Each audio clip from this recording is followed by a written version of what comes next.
Continent-wide, data on sports betting is not readily available, but snapshots from different countries show its growing popularity.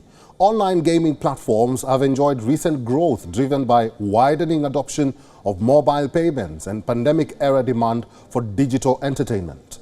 Much of the betting focuses on soccer games in Europe. Critics warn that sports betting in Africa is underpinned by widespread poverty, unemployment, and poor or non-existent regulation. However, the craze will not fade away anytime soon. Our World of Africa special report this week examines why the gambling euphoria has turned into a huge problem in the continent. Amid the noise from the Lagos traffic, nestled in the alley, huge street signboards dot the shops in these buildings. Construction worker Anyasi Jeffrey is here for his daily routine. And no, it's not to harness his computer skills. Jeffrey is here to gamble. Betting for me started like 3 years ago. And it all boils down on me wanting to support my team. And my teams are Chelsea. And for the World Cup, I support France. And I've actually staked my money on France winning the World Cup. He's not alone. In at least 5 African countries, gamblers and experts say that many see the growing sports betting industry as a source of regular income and a possible path out of poverty. A friend of mine introduced me to the betting business. So he called me, said, come and invest in this. I told him, I don't know anything about this. He said, no, it's just normal the way we play, then we get our commission every Monday.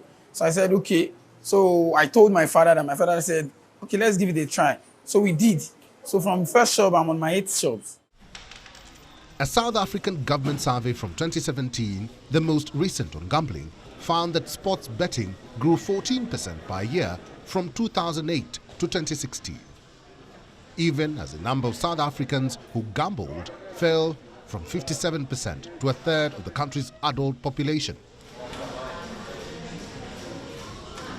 Today, online sports betting makes up 45% of the South African gambling market, a starkly different picture to just 10 years ago when casinos held 80% of market share. There is a significant growth in terms of the industry. And how do we measure that? We measure it in terms of the revenue contribution towards us. Their revenue contribution is measured by gross gambling revenue, which is money staked less money payout.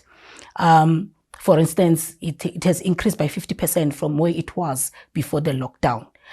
In terms of people that are coming forward and say they are addicted to gambling, we are also seeing the numbers increasing. And people, when they are asked to describe the mode that is mostly, they are mostly interested in, they cite sports betting.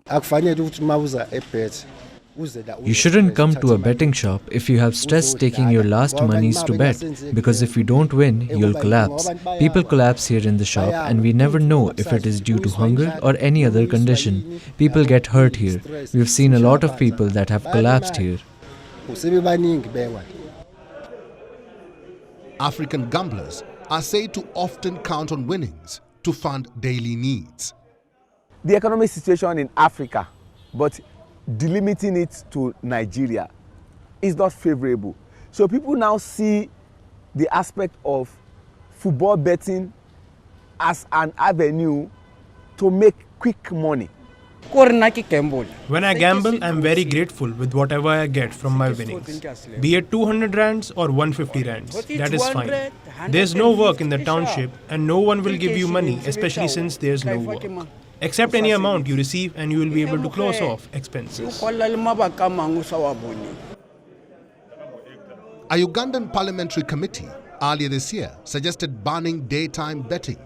Neighboring Kenya has reported declines in gambling since 2019, when the country imposed taxes on all bets, win or lose, and revoked the licenses of several major gambling companies after accusing the country's largest sports betting platform of tax evasion. A government survey found that respondents who saw gambling as a good source of income fell by half from 2019 to 2021, from 22.7% to 11.2%. For regular gamblers, especially those who stake money that isn't theirs, this World Cup has been punishing. Bureau Report, World of Africa.